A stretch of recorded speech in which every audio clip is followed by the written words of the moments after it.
오늘은 이 15장을 공부하는데 일곱 대접 재앙을 준비하는 천사들과 이긴 자들, 이런 주제로 말씀을 전하겠습니다. 일곱 대접 재앙을 준비하는 천사들과 이긴 자들. 여러분 이제 우리가 함께 읽으면 지금 15장은 신천지에게 있어서는 굉장히 중요한 말씀이에요. 신천지 교회의 정식 명칭이 뭡니까? 정식 명칭이 신천지 예수교 증거 장막 성전이에요. 그 말이 도대체 어디서 나왔나? 걔네들 맨날 말하면서 증거 장막 성전, 증거 장막 성전, 장막 성전, 그 말이 여기서 나온 거예요. 여기서. 그래서 신천지 이만희가 뭐라고 사기를 치냐면 이단도 아니라 그랬습니다. 그 사람들은 신천지는 사이비 종교라 그랬어요. 사기꾼들. 요한계시록에 있는 말씀을 전부 그냥 그게 다 신천지래. 나쁜 거는 다 우리들이고 우리 개신교. 예? 사탄의 무리들, 짐승의 무리들은 바다에서 올라온 짐승은 목사들이에요. 여기 개신교 목사들. 그러니까 이 신천지 다니는 사람들이 개신교 목사들을 뭐로 보고 있어요? 바다에서 올라온 짐승 사탄의 무리들을 보고 있어요. 우리들은 지금까지 30만 명이. 그리고 여러분들은 저 사탄의 무리에 쏘가 있는 불쌍한 사람이기 때문에 여러분 전도하러 교회 오는 거예요. 교회에서 이렇게 데리고 가는 거예요. 사명감을 오고 진짜 그렇게 믿고 있어요. 거기는. 근데 이 사람들이 이만희가 뭐라 하냐면 자기 교회 이름은 예수님께서 2000년 전에 이미 지어주신 거라는 거죠. 이름이. 예? 그게 이게 오늘 여기 나오잖아요. 여기 말씀에. 그 이만희라고 하는 사람은 제가 뭐 이렇게 집중적으로 연구해 보진 않았습니다. 그 사람의 어떤 이제 그 이만희에 대해서 연구한 전도사님이 신천지에 빠져가지고 있다가 지금 전도사님이에요. 뭐 중앙일보랑 인터뷰도 하고 이제 그런 분들이 그 지금 합숙소 같은 거 얘기를 정보를 줘가지고 요새 뉴스에 나오지 않습니까? 깜짝 놀라죠. 막. 저도 깜짝 놀랐어요. 소름 끼치더라고요. 아파트 가는데 막 통째로 막 여기저기 막 빌려가지고 집단 거주하잖아요. 이 사람들이. 그 정도까지인지는 생각을 못했어요. 집단 거주하면서 4명, 7명, 뭐 3명 이렇게 막 같이 살잖아요. 그러니까 우리가 지금 이 신천지를 중심으로 수천 명의 이 감염자가 왜 생겼는가를 금방 알 수 있죠. 이 구정을 중심으로 제 추측에는 그래요. 전문가들도 그런 얘기를 하고 중국 우한에 있던 많은 신천지 교인들이 한국으로 들어오면서 보균자들이 많이 들어온 거죠. 들어오면서 이제 그렇게 합숙하고 막 그 상돈하고 그때 막 이렇게 하면서 합숙하면 매일 먹고 자고 또 보니까 소그룹으로 몇십 명씩 모여서 아파트에 예배하고 이러더라고요. 이 친구들이. 그러니까 아마 이 지금 검사하는 중에도 성전은 닫았지만 그렇게 했던 것 같아요. 계속 모여서. 그러니까 뭐 이건 거기서 먹고 자고 하고 그러니까 같이 먹으니까 거기서 그냥 순식간에 그냥 막 다 퍼져버린 거지. 이 교회 와서 마스크 쓰고 예배 드리는데 여기서 이 코로나 바이러스가 퍼지지 않습니다. 여러분. 그렇게 해서 퍼진 거죠. 근데 애들이 뭐라 하냐면은 이 이름을 자기들 하는 예수님이 지어줬다. 그래서 신천지 예수교 증거장막 성전. 근데 이 친구는 보니까 이만희 이 사기꾼은 보니까 하여튼 어려서부터 하여튼 이단만 쫓아다녔더라고. 우리나라 이단 중에 박태선이 맨 처음에 밑에 있었대요. 박태선 여러분 아시잖아요. 저도 어렸을 때 이제 들었는데 신앙촌 지금도 있고 남산에서 이슬 같은 은혜를 준다 그래가지고 서울에 있는 정말 엄청나게 많은 그리스도인들이 이슬 받아 먹겠다고 남산에 새까맣게 갔었어요. 진짜로. 그래서 사기치다가 박태선이 밑에 있다가 또 그 밑에 나와서 또 누구 밑에 있다가 그 다음에 유재열이라고 뭐 우리는 알지도 못하는데 유재열이라고 하는 이단이 또 장막성전이라고 여기서 장막성전이라고 만들어서 그 밑에서 배운 거예요. 이 사람이. 배우다가 이제 장막성전이 나중에 막 이제 다 무너지면서 거기서 이제 이 사람이 딱 생각해 나도 하나 차려보자 사업을. 그래가지고 몇십 년 동안 배워가지고 그거 다 묶어가지고 사업을 차린 게 이제 신천지 사업. 1980년 동안 사업을 차렸다 그러던데요. 신천지 사업을 쳐서 사기치는데 그래서 장막성전은 유재열 그 배도한 자들이고 자기는 증거장막성전이라고. 예? 그래서 그 유재열 우리는 알지도 못해요. 유재열 무슨 사기꾼 하나 있는데 거기서 자기가 뛰쳐나왔잖아. 그러니까 그걸 먼저 까야 될 거 아니에요. 그러니까 그걸 까고 자기는 여기 나오는 증거장막성전이고 오늘 성경에 나오는 이긴 자들 하나님 유리바다에 있는 이긴 자들은 자기들이래. 신천지 자기들. 예? 여기 그렇게 15장을 해석하니 자기들 생일을 맞이하게 해준 본문이 이 말씀이 여러분 이렇게 아시기 바랍니다. 신천지에 대해서 그 정도는 여러분 이제 아시고 말씀을 보겠어요. 이 말씀 무슨 말씀인지. 자, 오늘 이 본문에는 7 대접 재앙이 내리진 않습니다. 7 대접 재앙은 16장부터 이제 다음 주에 공부할 거예요. 7 대접 재앙을 내리기 위해서 하나님으로부터 7 대접을, 그죠? 한 4생물 중에 하나죠. 천사로부터 7 대접을 받는 천사들에 대한 모습과 또 하나의 모습은 뭐예요? 이긴 자들, 하나님의 유리바다가에서 하나님을 찬양하는 성도들, 대조적인 모습 2개가 여기에 나오고 있습니다. 자, 그래서 이제까지 우리가 12장에서 14장까지는 교회와 사탄과의 영적인 전쟁에 대해서 공부했어요. 그래서 사탄이 주로 사용하는 무기가 엄청난 힘을 가진 환난과 핍박, 박해, 또 하나는 어린 양의 모습. 생긴 건 어린 양인데 입에서는 무슨 말을 해요? 용의 말을 해요. 그래서 겉모습만 보면 안 돼요. 신학자들 중에도 자유주의 신학자들이 엄청나게 많고, 유럽의 교회는 신학자들 때문에 다 무너졌다. 자유주의 신학자들, 자유주의 목회자들. 외모를 보면은 어린 양이에요. 신학 교수고 목사예요. 그런데 하는 말을 들으면은 성경의 말씀을 말하는 게 아니라 성경과 다른 말을 해. 예? 그게 사탄이지 뭐예요, 사탄이지. 성경과 다른 말을 하는데. 그래서 항상 우리는 말씀대로 믿어야 된다. 말씀 중심의 신앙생활을 해야 된다. 거짓 선지자가 너무 많이 나왔고, 유럽에는 신학교 교수들 중에 예수 안 믿는 교수가 굉장히 많습니다. 여러분, 신학교 교수인데 예수 안 믿어요. 그냥 예수는 한 사람의 모범적인 인간 정도로 믿는 그런 신학 교수들도 많아요. 그런 사람들이 쓴 책들이 한글로 번역돼서 굉장히 많이 나와 있고, 요새 신학 공부하는 젊은 신학자들에게 상당히 영향을 미치고 있다는 것을 우리가 알아야 됩니다. 이제 앞으로 지금 신천지가 이제 드러났는데 계속해서 우리 젊은이들의 영혼을 파고 들어올 게 자유주의 신학이에요. 그 자유주의 신학 공부한 목회자들, 이런 게 이제 앞으로 계속 들어와서 젊은이들의 이 뇌를 장악하면은 한국 교회도 무너지는 거지 뭐. 성경이 하나님의 말씀이 아니고 오류투성인 인간의 고대 종교 문서에 불과하다. 그럼 여러분, 우리 이제 하나님을 알 수도 없고, 성경 말씀이 하나님 말씀이 뭔지도 모르고, 예수님은 하나님의 아들이 아니라 하나 인간, 모범적인 인간일 뿐이다. 선지자일 뿐이다. 무슨 철학자다. 위대한 유대인 랍비다. 뭐 이런 책들이 지금 교보에 가면 엄청나게 많이 나와 있어요. 여러분, 그런 책을 읽어보면은 마귀가 지금 계속 공격을 하는데 어린 양들도 사용해요. 미혹하는 영이죠. 또 하나는 유혹한다 그랬죠. 유혹. 666표.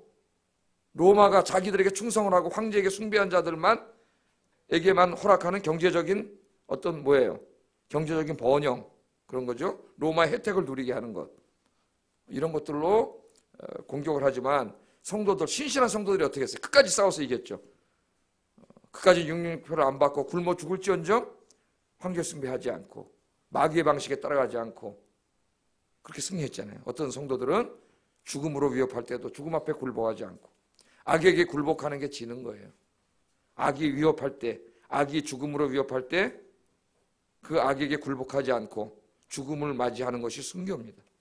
성경에서는 그것을 뭐라 그래요? 이긴 자들이라 그래요. 승리한 자들. 그게 12장 14장. 그러니까 지금 우리 계속 인간의 역사 속에서 벌어지고 있는데, 지금 우리가 전혀 생각하지 못했던 이 엄청난 도전에 직면하면서 한국교회 목사들이 반으로 나뉘고 있습니다. 예배를 드리는 자, 드리지 않는 자. 어떤 목사님들은 목숨을 걸고 예배를 드리려고 하고, 어떤 목사들은 자기만 안 드리는 것도 그런데 또 드리는 교회들을 향하여 이럴 때는 안 드려도 된다고 또 얘기를 해요. 어떤 신학 교수들은 또 이럴 때는 안 드려도 된다고 얘기를 해요. 인터넷으로 해도 된다고 얘기를 해요. 한국교회 좀 갈렸어요. 어느 게 더 하나님의 말씀인지는 말씀을 읽고 판단을 해야 돼요. 우리가. 자, 그게 이제 오늘 보면은, 그래서 이제 이 15장부터 16장 이렇게 이제 7 대접 재앙이 나오는데, 15장에서는 그 준비를 합니다. 이제 대재앙을 준비하는 천사들이 나오고, 또 하나는 승리한 성도들의 찬송이 나와요. 그래서 항상 우리 하나님은 재앙만 보여주면 무섭고 절망하고 그럴 수 있는데, 항상 이긴 자들의 모습을 계속 보여주죠. 7장에서도 14만 4천 명 다 똑같은 사람들입니다. 이긴 자들. 그리고 14장에서도 또 14만 4천 명 성도들이 찬양하는 모습, 하늘 성전에서 구원받은 성도들이 하늘에서, 오늘 여기 15장에도 또 이긴 자들 14만 4천 명 구원받은 자들 성도들이 하늘에서 찬양하고 예배하는 모습. 요한계시록 4장 5절에서도 구원받은 성도들이 하나님을 찬양하고 예배하는 모습. 그러니까 요한계시록에는 구원받은 성도들이 지금 하늘에서 하나님을 찬양하고 예배하는 장면이 굉장히 많이 나와요. 그것은 뭘 보여주는 거예요? 우리 이 땅에서 지금 우리는 아직 승리한 교회는 아닙니다. 싸우고 있는 교회죠. 전투적인 교회가 무엇을 해야 되는가, 이 땅에서 그걸 보여주죠. 하나님을 찬양하고 예배하는 공동체가 되어야 된다. 할렐루야. 그 예배는 개인의 예배를 말하는 게 아니에요. 공동체 예배를 말하는 거예요. 공동체. 개인이 예수 믿고 개인이 집에서 예배 드려도 된다고 주장하는 사람이 이단 중에 하나인 무교회주의자들입니다. 그 사람들 교회 올 필요가 없죠. 혼자 그냥 예수 믿으면 되니까. 그냥 나 혼자 예수 믿고 구원받으면 되지 뭘 꼭 교회 가야 되냐. 그러나 성경에서 말하는 예배는 공동체 예배를 말하는 거예요. 공동체. 예수 믿는 사람들, 하나님 믿는 사람들이 하나님의 성전에 모여서 함께 찬양하고 말씀 듣고 예배드리고 성찬을 하는 이것을 예배라고 해요. 이것을. 근데 무슨 지금 와서 인터넷 예배는 도대체 무슨 소리입니까 이게 도대체가. 예? 자, 오늘 한번 15장 1절을 보겠습니다. 1절 읽어보겠습니다. 시작.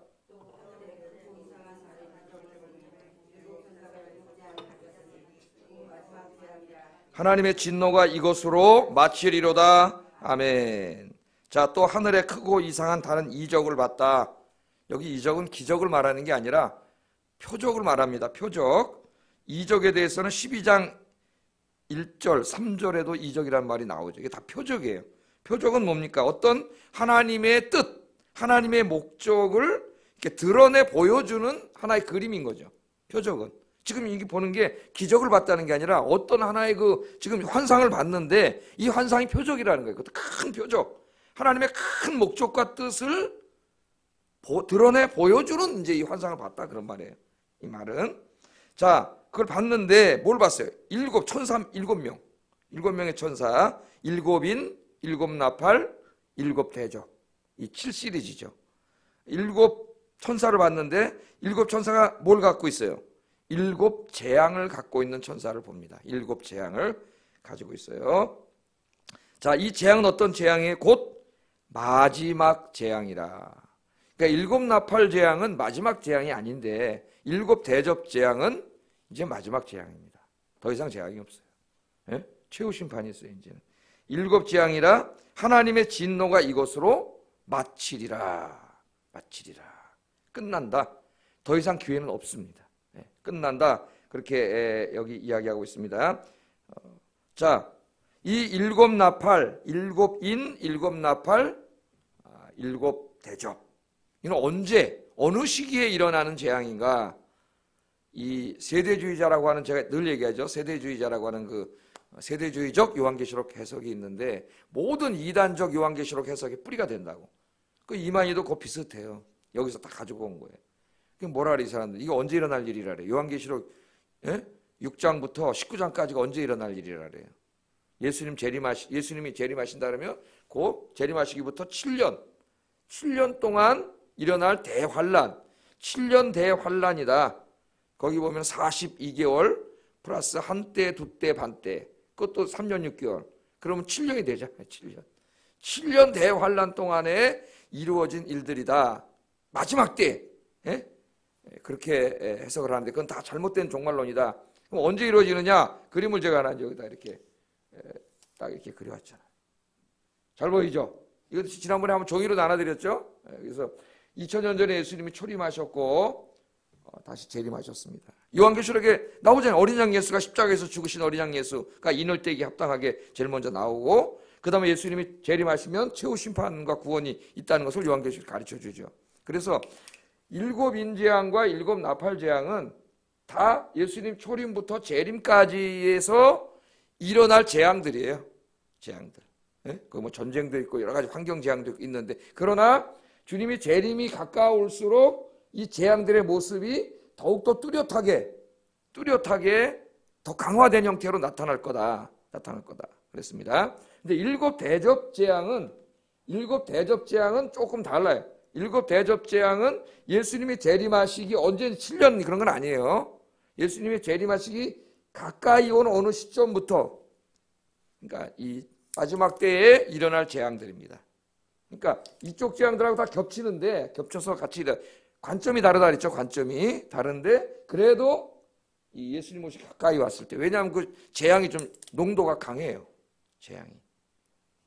요 그림 이해가 되시죠? 네, 그렇게 여러분 이해가 되겠습니다. 이 재앙이 어떤 재앙인가는 16장에서 설명을 하기 때문에 다음 주에 공부하게 될 거예요. 그래서 요 구도를 여러분이 잘 아시면 되겠습니다. 자, 일곱 재앙을 가진 일곱 천사에 대한 이제 환상이나 자세한 모습을 설명하기 전에 중간에 하나를 삽입했어요. 2절부터 삽입했습니다. 어떤 걸 삽입했죠?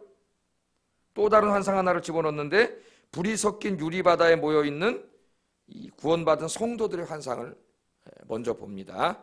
일곱 재앙 가진 천사들을 설명하기 전에 그거는 뒤에 나오죠. 중간에 집어넣었어요. 자, 2절 한번 읽어보겠습니다. 시작.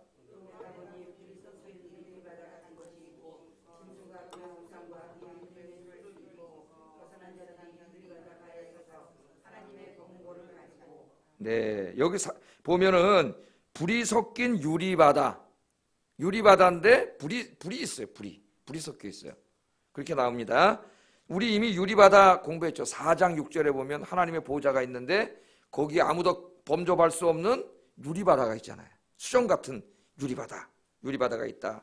이거는 어디서 가져온 이미지냐면은 에스겔서 1장 22절에서 가져온 이미지예요. 에스겔도 환상을 보는데 환상 중에 뭘 봐요? 하나님의 보호자를 보잖아요. 에스겔 똑같은 보호자를 본 거예요. 그런데 하나님이 계신 곳과 이 땅과의 엄청난 간격, 이거는 무슨 인공위성 타고도 갈 수가 없어. 거리가 멀어서 올까요? 차원이 다른 거예요. 여긴 영적인 차원이고 육적인 차원이기 때문에 도저히 갈 수 없는 엄청난 이 궁창이 있는데, 이 궁창을 에스겔이 뭐라 그랬어요? 이것을 수정과 같다 그랬어요. 수정과 같다. 유리와 같다 그랬습니다. 그래서 여기서 가져온 거예요.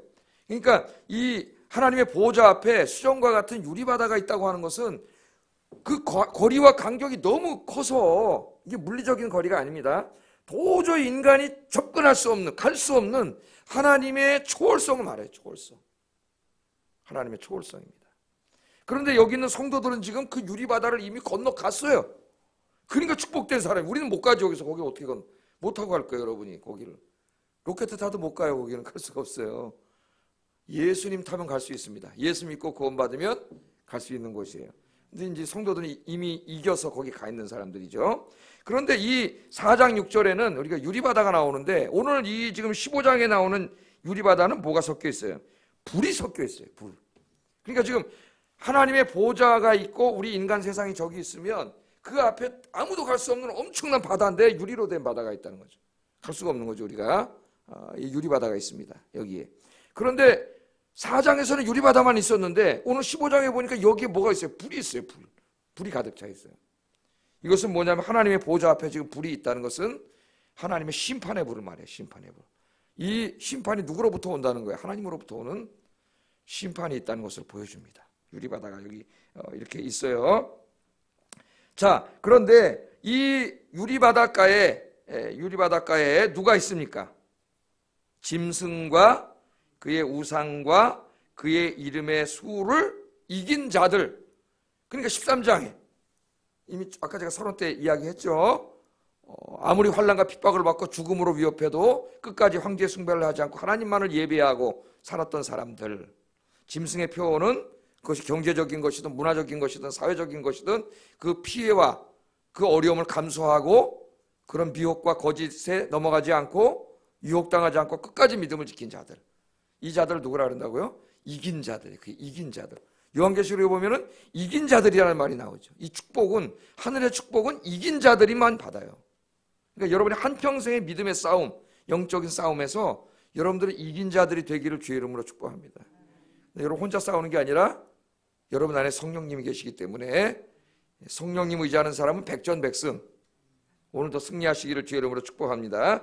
자, 그래서 여기에 이긴 자들이 있다. 그랬더니 신천지 이만희가 딸랑 말하기를 여기 이긴 자들은 바로 누구라고? 신천지, 예수교, 신천지 예수교 증거장막 성전, 그게 걔네 이름이에요. 거기 있는 신천지, 자기들 이긴 자들, 여러분들은 사탄의 대리인인 목사에게, 거짓 목사에게 쏘가가지고 있는 불쌍한 사람, 여러분들, 거꾸로 말을 하고 있지, 거꾸로 말을 하고 있어요. 자, 그 이긴 자들은 누구예요? 이렇게 끝까지 믿음의 싸움에서 승리하고 이긴 사람들, 한마디로 말하면 구원받은 사람들이에요. 구원받은 사람들이 그 유리바다, 아무도 갈 수 없는, 뭘 타고도 갈 수 없는 그 유리바다를 건너서 하나님 보좌 앞에, 우리가 이제 다른 성경 말로 하면 낙원에 가 있는 거죠. 하늘에 낙원에 있는 모습을 보게 됩니다. 우리 새벽에 나오신 분들은 뭐 다 거기서 또 우리가 만나게 되겠죠. 거기서 또 만나면 모른 척하지 마세요. 우리 다 그 축복의 장소에. 제가 팝송도 하나 석인연가 가르쳐 드렸어요. 그 구원받은 복받은 성도들의 무리 속에 나도 있기를 원합니다. 모든 성도들이 천국을 향하여 행진해 가는 날 갈 때 나도 그 영광스러운 무리 속에 있기를 원합니다. When the saints, 내가 가르쳐 드렸죠? 자, 여러분 그렇게 기도하세요. 그때를 한번 소망해 보세요. 지금 힘들고 어려워도, 지금 코로나 바이러스 때문에 힘들고 어려워도, 또 막 예배드린다고 조롱하고 모욕하고 환난과 핍박이 있어도 승리한 자들에게 주시는 그 영광의 모습을 바라보면은 여러분 이길 수가 있어요. 그래서 하나님께서 지금 이 고난이 가득한 이 시대에 그 승리한 모습, 그 영광의 모습을 보여주는 거예요. 그래야 그게 소망이 되고 이길 수 있습니다. 우리가 보지 못하면 이길 수가 없어요. 자, 그런데 이 이긴 자들 신천지가 아니라 여러분입니다. 여러분, 이 이긴 자들, 구원받은 성도들이 뭘 하고 있어요? 항상 이 구원받은 성도들 하늘에서 뭐 하고 있었어요? 이때까지 찬양을 하고 있었어요. 우리 여러 번 공부했습니다. 찬양, 주로 뭘 찬양했어요? 구원의 은혜를 찬양하고, 하나님의 승리를 찬양하고, 하나님의 통치를 찬양하고, 하나님의 정의를 찬양하고, 다 하나님이 하신 일들, 하나님이 우리를 위해서 행하신 위대한 일들을 찬양하는 거죠. 그래서 찬양의 제목이 그렇게 돼야 된다. 십자가의 구원의 은혜도 찬양하고, 삼위일체 하나님의 그 존엄과 영광도 찬양해야 되고, 그게 이제 송영이라 그래서 우리가 찬양을 하죠. 찬양을 해야 되고, 하나님의 위대하심도 찬양하고, 통치하심도 찬양하고, 우리의 기도에 응답해 주심도 찬양하고, 우리를 지키시고 보호하시는 것도 찬양하고, 찬양의 주제는 굉장히 많은 거예요. 하나님이 행하신 모든 위대한 일들. 그래서 그것들이 다 어디서 시편에 있죠. 시편에. 그래서 유대인들은 옛날에 다른 찬송이 없고 시편을 그냥 싸움즈라 그래가지고 시편에다가 자기들이 이상한 곡조를 붙여서 불렀어요. 시편만. 사실은 시편이 다 찬양이에요. 우리 인생에 행하신 하나님의 놀랍고 위대한 일들, 은혜로운 일들이 시편에 쫙 있잖아요. 이 우주를 창조하신 하나님부터. 그게 다 찬양의 제목이에요. 오늘 여기 찬양을 하는데 두 가지 찬양을 합니다. 하나는 누구의 찬양이에요? 하나님의 종 모세의 노래. 또 하나는 어린 양의 노래. 이 두 가지를 부른다 그랬어요. 이 신천지를 보니까 모세의 노래는 구약이고 어린 양의 노래는 신약이고, 그래도 그건 어떻게 찍어다 붙였는데 구약과 신약을 말하는 게 아니에요. 뭐 그거는 뭐 그냥 귀엽게 봐줄 수 있습니다. 그 정도 한 거는. 자, 이 모세의 노래는 이스라엘 백성들이 출애굽해가지고 홍해 바다 앞에 있잖아요. 그러니까 홍해를 건널 때 하나님 홍해를 쫙 갈랐죠. 바다에는 길이 없는데 하나님의 역사하면 바다에도 길이 납니다. 그러니까 바다라고 막 난 죽었다 그러지 마세요. 홍해가 있다고. 하나님의 역사하면 바다에도 길이 나요. 그러니까 기도하세요, 여러분. 기도하세요. 이 힘들 때에도 기도하면은 코로나 바이러스의 이 홍해를 하나님이 쫙 갈라주십니다. 지금 생각하면 막 답답하죠. 이런 것만 생각하면. 하나님 안 믿는 사람도 어떻게 사는지 몰라. 기도하면 하나님 갈라주세요. 그 홍해 바다를 갈라서 이스라엘 백성들이 구원을 받았죠. 그리고 애굽 군대는 하나님 심판을 해버리셨어요. 그러니까 지금 로마의 상황과 비슷해요. 하나님이 로마를 심판하시고, 그 당시에 누굴 애굽을 심판하시고 이스라엘 백성들을 구원해 주신 다음에 출애굽기 15장에 보면은 모세와 그 미리암이 이 구원의 은혜, 승리하게 하시는 은혜에 찬양하는 노래가 나옵니다. 그 노래를 부르는 거예요. 근데 그 노래도 부르고 또 그 노래를와 함께 어린 양의 노래는 우리 예수님께서 십자가에서 죽으시고 부활하심으로 우리를 구원해 주신 이 노래, 신약의 노래와 구약의 노래가 합쳐져서 하나님을 찬양하고 있어요. 우리 찬양도 다 그런 찬양들이죠. 하나님의 승리와 하나님의 구원을 찬양하는 성도들이 찬양하고 있는데, 이 노래를 부르면서 뭐라 그래요? 하나님은 전능하신 분이시고 하나님이 행하시는 일은 크고 놀랍고 하나님의 길은 의롭고 참되다. 할렐루야. 여러분도 그렇게 생각하십니까? 그런데 이 땅에 사는 동안은 우리가 하나님이 하시는 일을 다 이해 못할 때가 있어요. 코로나19 바이러스, 왜 이런 고난이 있지 인간 사회에? 왜 어떨 때는 악이 기승을 부리고 로마와 같은 자들이 나타나서 교회를 박해하고, 그런데도 왜 하나님은 보고만 계시지? 왜 어떨 때는 성도들의 삶 속에 고난이 있고 고통이 있고, 그런데 하나님은 왜 보고만 계시지? 우리가 그렇게 다 이해하지 못할 때가 있죠. 그러나 여기 구원받은 성도들은 하나님 앞에 가보니까 하나님이 행하신 모든 일들이 이 땅에 있을 때는 다 이해하지 못했고, 때로는 불평했고 불만할 때도 있었는데, 하나님 앞에 가보니까 그게 다 어떻게 되는 거예요? 다 이해가 되는 거예요. 야, 하나님이 이와 같이 위대한 구원을 이루시려고 그 땅에 있을 때 그 모든 일을 행하셨구나. 그걸 깨달으니까 그 하나님을 찬양하지 않을 수가 없어요. 그래서 하나님 찬양하고 있는 겁니다. 여러분, 이 천상의 찬양은 우리가 완전하게 이 땅에서는 부르지 못한다 할지라도 믿음의 사람들, 기도의 사람들은 이 땅에서도 부를 수 있어요. 여러분이 오늘 이 말씀을 듣고 은혜를 받고, 그죠? 늘 말씀을 묵상하고 기도하면 어때요? 하나님의 뜻을 내가 다 알지는 못하지만, 우리가 알 수 없어요. 하나님 불가해하신 분이. 우리가 하나님 어떻게 다 알아요? 몰라요. 그게 욥기의 주제예요. 하나님이 하신 일을 다 알 수 없어요. 그러나 우리가 말씀을 묵상하고 기도하면 하나님이 행하시는 그 섭리를 어느 정도는 상당 부분 알게 됩니다. 그때 우리가 어떻게 돼요? 감사하게 되죠. 고난 중에도 감사하게 돼요. 그게 이제 믿음이 성숙해 가는 거죠.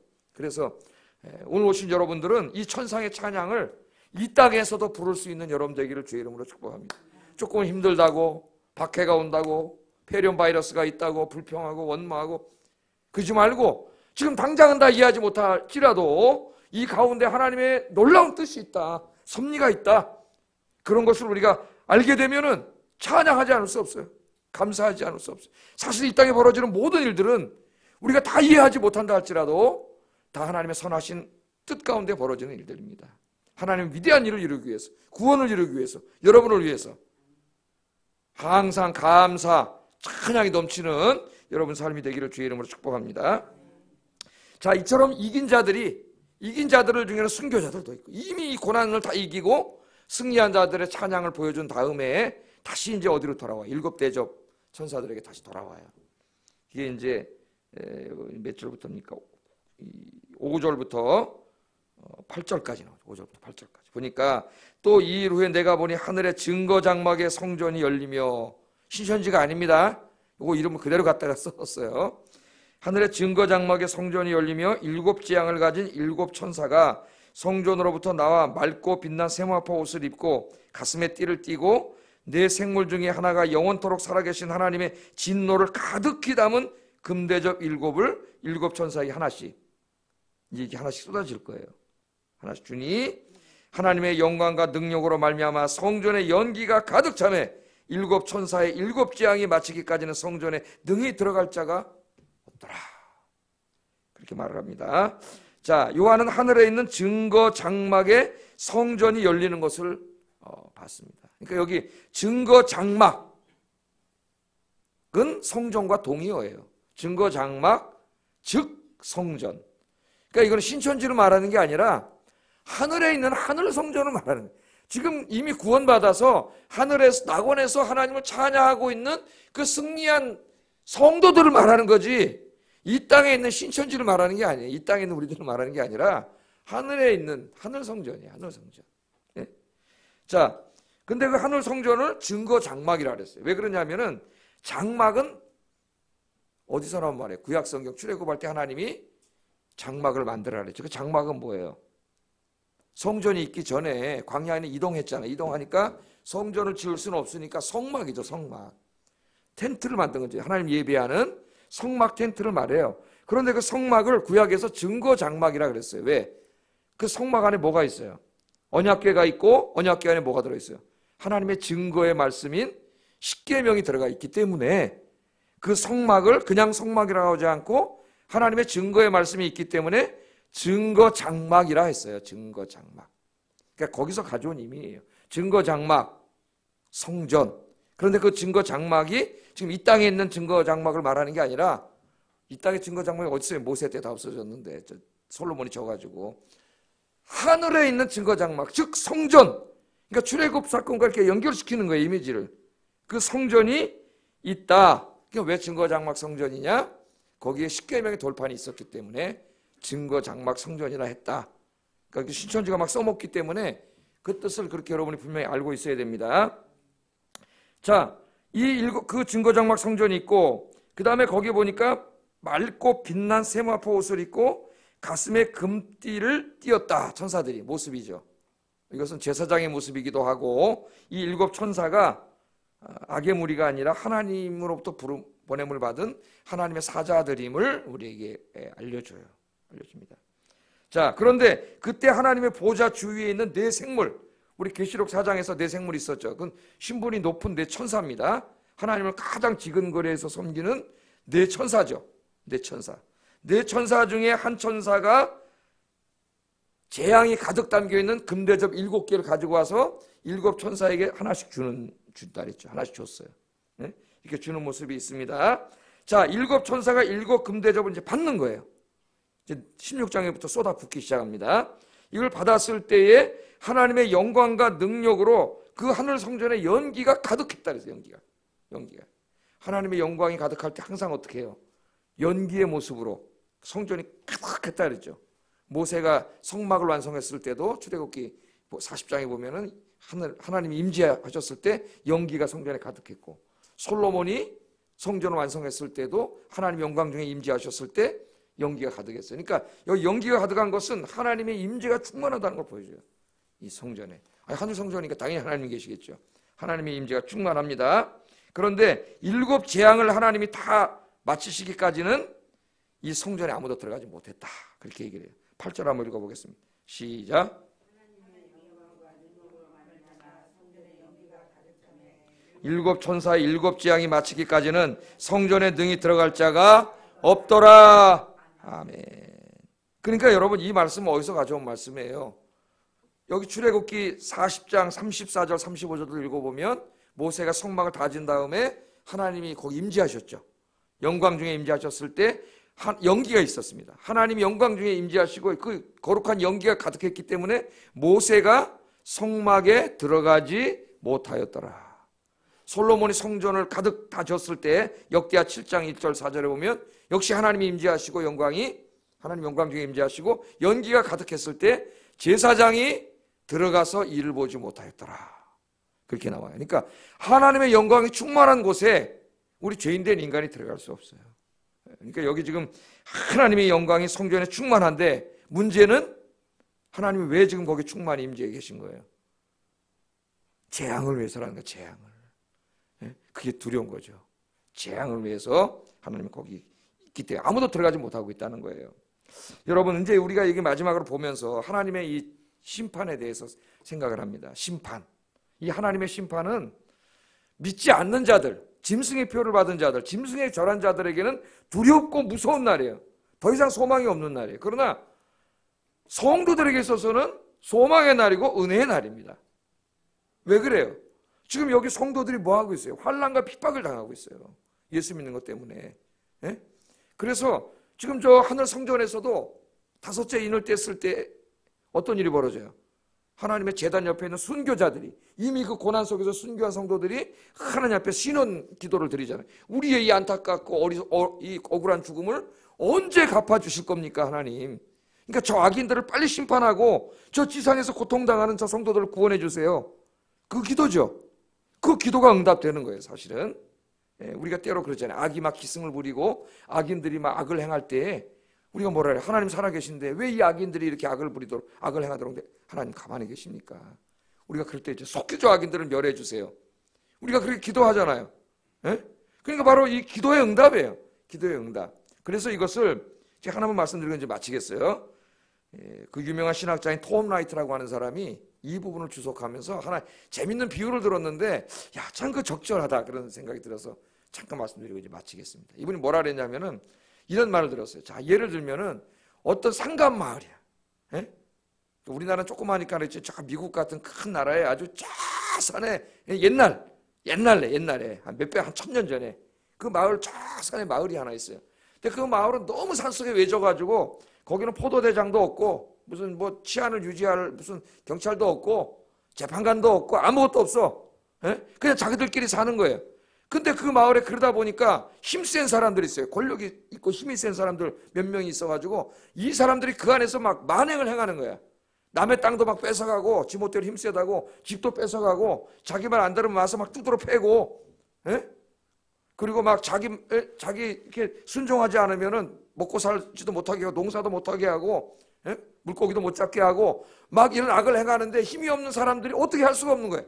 꼼짝없이 당하고 있는 거예요. 그런데 유일한 희망은 뭐냐면 언제 올지 모르지만은 뭐 몇 년에 한 번 오는 적도 있고 5년에 한 번 오는 적도 있고 그런 재판관이 있는데 그 재판관이 오는 날만 기다리고 있는 거예요. 왜? 재판관이 와 이 못된 놈들을 어떻게 해요? 심판을 하잖아요. 못된 짓 하는 놈들. 그 재판관이 왔을 때 거기가 재판관님한테 얘기해가지고 그 악을 행한 사람들을 다 붙잡아들여서 심판을 하고 그 마을에 정의가 설 거 아니에요. 정의가 서야 평화가 올 거 아니에요. 예? 그 재판관이 누구예요? 하나님이시고 예수님이시고 그 악인들이 기승을 부리는 땅이 이 땅이라는 게 있다. 야, 참 기가 막힌 비유다. 기가 막힙니다. 그러니까 임마누엘 칸트도 철학에서 그런 철학을 폈는데, 예? 맨 처음에는 하나님 알 수 없다 그랬다가 인식론에서는 실천신학에 있어서는 뭐라 그랬어요? 실천이성유팡에서는 가만히 보니까, 예? 선하게 사는 사람들이 악을 행하는 사람들에게 너무나 고통을 당하고 살아. 그래서 칸트가 나중에 뭐라 그랬다 그랬어요? 아, 하나님은 있어야만 된다. 있어야만 된다. 하나님이 안 계시다 그러면은 저 못된 짓 하는 놈들이 저 못된 짓 하다가 가만히 보니까 못된 짓 하는 놈이 권력을 누리고 돈도 많고 더 잘 살아. 이 땅에서는 정직하게 사는 사람이 핍박을 받고 더 못 살아. 이대로 끝나면 억울해서 어떻게 해요? 누군가 진짜 전능하신 하나님이 있어서 나중에 저 못된 놈들을 전부 붙잡아다 심판을 하고 의인에게 상 주는 진짜 하나님은 있어야만 된다. 있어요. 있다가 아니라 있어야만 된다 그랬어요. 있어야만 된다. 여러분, 이 심판의 날이 바로 어떤 날이에요? 하나님의 정의가 서는 날이에요.